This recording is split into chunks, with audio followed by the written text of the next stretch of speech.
The whole movie is like this deep dive into how each little choice affects your life, I feel like. But I feel like every single one of those stories is worth telling. And I don't feel like those stories, as a Christian, as a believer, I don't feel like those stories belittle my faith or do anything about my experience with God at all. I feel like those stories are actually necessary for faithful people to grapple with. Yeah, I think it helps you understand that every person has many different sides. Yes. Like, you see him and your first scenes you see of him are negative. Oh, yeah. And then you say, oh, well, he's been saving up all this money for his daughter. He's actually a really nice guy, but he's got his other issues. And then same with his daughter, same with the missionary, same with the friend. I love that he was not just a one-dimensional hero, because there were some despicable elements about him, Right. without a doubt. That they're all human. I'm not saying that him being gay was despicable. So don't twist that. I'm not saying that him being gay was despicable. What I'm saying is him leaving his family and running away and ditching his 8-year-old daughter for a lover. I don't care if it's a guy or a girl. That was despicable. Yeah. You ditched your family for this love interest. This is a despicable thing to me. Yeah. So even who would be the hero, the protagonist of the story, him, Charlie, he still is like, he is living in consequences from poor choices. Yeah.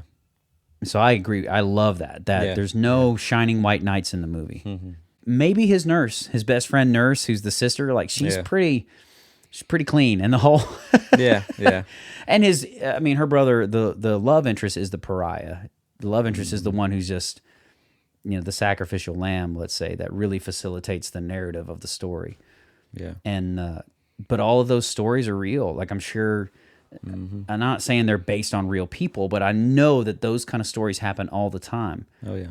And how we, and not to get super spiritual, but like as believers, how we engage with people who aren't Christian. That doesn't mean that you hold yourself in this really high regard of like, I'm a Christian, so I'm super, super moral. It's like, no, you're a Christian, which just means Jesus has saved you from your sin. Like, you made one choice that distinguishes you from somebody else's circumstance. Like they're one choice away from being you, at that point. Thinking about the young boy missionary, like you can see the shock on his face from the different scenarios that he's interacting it with, in that apartment. But he keeps coming back. Yes. And I think that's a good lesson, at least for Christians, to be like, you're going to encounter some bad stuff, and some bad people that you may not want to be around, but it's important to keep coming back. And I love that he eventually did admit what was really going on. Yeah. At first, he was like, no, you're not disgusting. I think you're a beautiful person. It's like, no, I love the fact that he eventually was like, yes, you disgust me. You look disgusting to me. I can't stand being around you. This apartment smells. Whatever you want to say. Like, because that to me doesn't peel this veil back and reveal that Christianity is a bunch of crap. What that says to me is that Christians are just human beings who are trying to embrace a divine way of being, who are trying to embrace looking at something that would be typically disgusting to humanity in a different light. That they're trying so hard to peer through all of this to get to the spiritual. Yeah. And so he finally broke it down. I was like, yes, to me as, Thomas, the missionary human, you're disgusting. Yeah. And he's like, but I'm trying really hard to see you through the spiritual lens, through a God lens.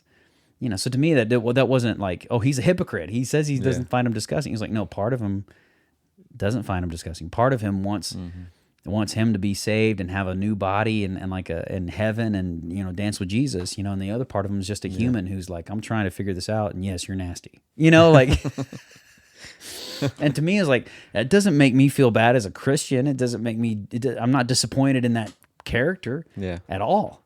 I thought it was great. Yeah. Yeah. It's a sucky movie, Lord, though. Like, being real, like, it's just, you feel dirty watching it, I feel like, the whole time. Like, because it feels so hopeless. He's going to die from the beginning of the movie. Yeah. That is the part that